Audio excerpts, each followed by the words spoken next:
So it's not really true to say, I am aware of the awareness in me. No, the awareness in you is aware of itself. When the person and the deeper I, the person that I call the surface I and the deep I, don't exist as separate, so one day you're, and then one moment you're, but the two can come together, and so then you're able to function in this world as a person, but always with an additional dimension that operates now through that person. In other words, the way in which you deal with difficulties and situations and people changes. It's no longer an egoic way of dealing with things, but dealing with things consciously. This greater intelligence can now operate and use your flow into your mind, and then the mind comes up with the right solution suddenly, or spontaneously you take the right action, whereas before you would have been reactive out of the egoic conditioning, which usually is wrong. It just makes things worse. So that's then the two you can have. I sometimes put it like this: you can have one foot in this dimension, where you are a person, and you have the other foot in the transcendent dimension. And then you don't lose yourself anymore ultimately in your mind, and that means you don't lose yourself in the world anymore, because ultimately the so-called world and your mind are one and the same thing. So you don't lose yourself anymore. You operate within this limited realm, but you're no longer looking for yourself or for some kind of ultimate completion or fulfillment in this limited realm of the horizontal dimension. Which means you can now pursue a goal still, because the surface I still operates here. You pursue a goal, but you do not make the mistake of overemphasizing what this goal can do for you once you reach it. Yes, you might be very dedicated to what you're doing, but there is not an excessive projection into where you think you need to get to. I need to get there. I need to have achieved the success that will make me feel complete and fulfilled, and then I will have made it. Made what? The ego. That goes, you pursue a goal, but your attention is in the doing rather than where you want to get to. You know where you want to get to, but your main attention is in the quality of the doing now. Whatever action you take now, you're able to be present with it rather than always devaluing everything you do now in the service of this greater goal in the future that will never ultimately satisfy you anyway. And that is a very dysfunctional way to live. Whenever stress arises, something has happened. You don't want to be where you are, and ultimately you don't want to be doing what you're doing now. Stress means there is a projection to some future point where you want to be, rather than here, you want to be there. So the quality of the doing diminishes. The consciousness doesn't flow into the doing. The doing is a means to an end. It goes like, I want to be there, and here I'm doing.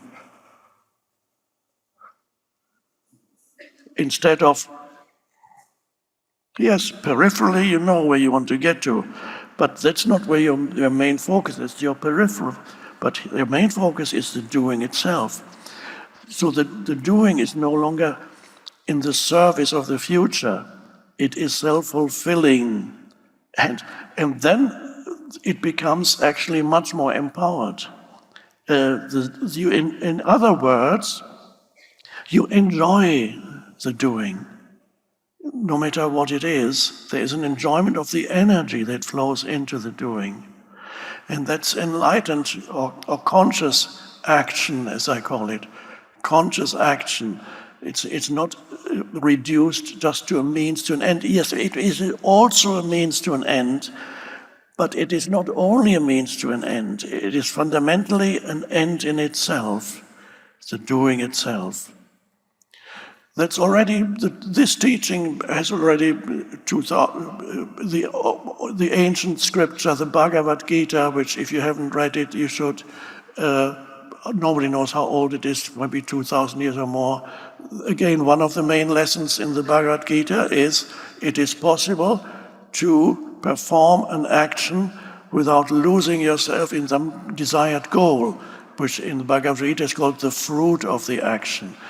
Don't give, it says, don't give excessive attention to the fruit of the action, but just be conscious of the action itself. And this is regarded as a spiritual practice. And this is it's called karma yoga. The yoga in the sense of yoga here means spiritual practice, not necessarily body movement, but that's fine too. Karma yoga, karma means action. Karma, action and reaction. So karma yoga is the practice, the action as spiritual practice. And that's a very, very powerful teaching that's been around a long, long time. Any activity that you perform as a person, by performing it in this way, becomes actually empowered. And then you have a foot in both worlds. You have the unconditioned consciousness acting through you, giving your attention, your fullest attention to the doing in the moment, in this moment, whatever you do in this moment. And if it's not just doing, it might be something else. You're not always doing, you're always walking around this world, perceiving things and talking and perceiving and so on. You may be familiar, I'm sure you are, with the term that's mentioned a lot these days as in New Age teachings and others, gratefulness or gratitude. And again, that is related to this. What does it mean, gratitude? Well, people say, well, you say thank you for, okay, it sounds a little weird. You say, thank you, thanks. Somebody asked me, I think it was a Buddhist, because Buddhists don't believe in God as such. It's not that they are atheists, but they don't believe it's a complicated thing, but don't need to talk about this. But Buddha said, well, who am I thanking if I don't think of a God that has just given me something? So why do I say thank you? I don't understand. Who am I thanking? Gratitude is really appreciation. It's an alternative term you could use. And what is appreciation? It is, again, it's related to be present with their sense perceptions, for example. You can have appreciation for anything by giving it attention. And to give attention, your mind needs to be free of the conditioned naming and labeling. So awareness again, presence. You give attention to this flower, for example. You give it attention. And so this is visual in this case, and you appreciate its beauty, but without mentally saying, you may not, yes, the thought may come into your mind, it's beautiful, but you don't stay stuck in that thought, then the thought disappears and you continue to be aware of that flower. And you appreciate it's just, if one had to use words, incredible presence and aliveness.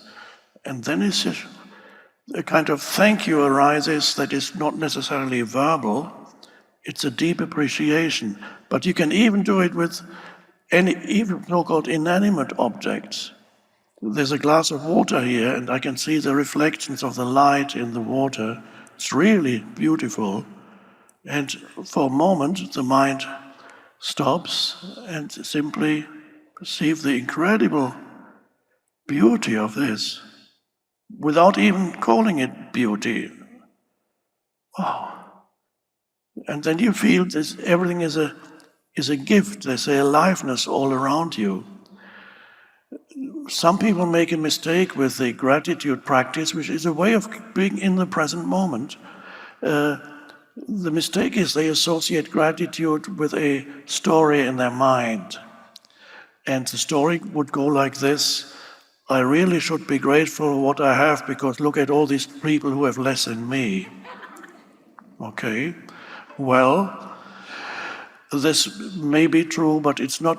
This is not the path to true gratitude, because if you can only be appreciative and have gratitude by comparing yourself to others who are worse off than you, that is not true gratitude. You're dependent on others to be worse off than you to feel a bit more grateful. I should be more grateful. It's just, don't look for gratitude on the level of narratives in your mind, but the immediate thing, sense perception, hearing bird song, clouds, sky, whatever, even how light gets reflected off the surface. Just this moment of pure appreciation of the aliveness of things. And there's always another factor that comes in and is important whenever you are aware of these things, whether you are performing an action or you're simply contemplating something and feel this gratitude or acknowledgement of the being of whatever it is, there's a very subtle thing here. Again, let's make it experiential. Right here now, we take in the totality of this room and the lights and the man on the chair talking, and perhaps you're aware that you're breathing while you're contemplating all this. And now we come to perhaps the most important point of realization. As you're aware of all this and appreciate it, are you also aware of yourself at the same time, but not the person? As you are aware of all this, and you're inside, you're still, are you aware of that still, let's say, what words to be used, are you aware of that still presence that is aware of all this? Are you aware of yourself as that awareness? And that's a very subtle thing, but it's very important. So you have here the outer world of the senses, which ultimately is only the surface reality, but beautiful too. But you're also aware of yourself as consciousness, as the stillness, which is the unconditioned consciousness. Now, when I put it like that, in words, a little error arises, which is created by language, because I'm asking, are you aware of yourself? That seems to imply that there's a duality there. But it arises because we're using language. When you say, I am aware of myself, that looks like a duality. There's I, and there's that which I am aware of. But that's not how it is. It only appears like that when you begin to talk about it. But when you don't talk about it, there is just the awareness itself. Because you are not separate from the awareness. So it's not really true to say, I am aware of the awareness in me. No, the awareness in you is aware of itself. That's perhaps a better way of putting it. And that's the secret of not losing yourself in the world and in your mind. While you are operating in this world, can you be aware of yourself as, now I'm using another term now, but it's all the same. Are you aware of yourself as the space, which is the presence, the awareness? Are you aware of yourself as the space for whatever it is that arises in your awareness, the forms that arise, your physical body, even your thoughts and sense perceptions? All these things arise in the awareness that you are. The awareness is the space for it. So to be aware of that space is ultimately to be aware of yourself at the deepest level, where that far transcends who or what you are as a person. So you're aware of, and that space of awareness is actually the true meaning of the present moment. That is the power of the present moment, the power itself, of consciousness itself, of life itself. And that power is the power of now. Then you're aware of yourself as that, and there's the world. And this is in some spiritual traditions called the I am, the beingness of you, the essence of you. That is the I am that in the Old Testament God replies when, I can't remember who, Abraham or Moses meets God, so to speak. It's a story. I mean, you can't meet God like that, but there's a story there. There's a deep truth in it. God, what's your name? He asked God. And God said, my name is I am. The I am that I am. And he's very surprised. Oh, I am is the name of God. Wow. That's very strange. I'm sure that's what he said. It's not in the Bible, but that is so weird. And perhaps he realized something when the essence I am is not just your I, it is the I am of the universe. It is the being itself, the beingness of the universe itself. You can realize that within as your essence, and that connects you to the One, God. If you have to be very careful with words like that, because they have been misused a lot and misunderstood. But the way I see it or perceive it or sense it is that the consciousness that is the hidden essence behind all the phenomenal universe that we see with our perceive with our senses, behind it there is a vast intelligence operating that is not part of this dimension, but somehow flows into this dimension and gradually creates more and more complex forms. It gradually expresses itself more fully in this dimension. And this it flows into this dimension from the transcendent one that we call God, but we cannot, of course, understand at all. God does not exist in space or time, but is transcendent to all that. But just as the sun emanates light and creates life here by the energy that it emanates continuously, and that could be used as an analogy, in the same way, this is my perception, and perhaps you can sense the truth of it too, maybe not, maybe yes. The emanation of God into this dimension is like the emanation of light that comes from the sun. And this emanation is consciousness.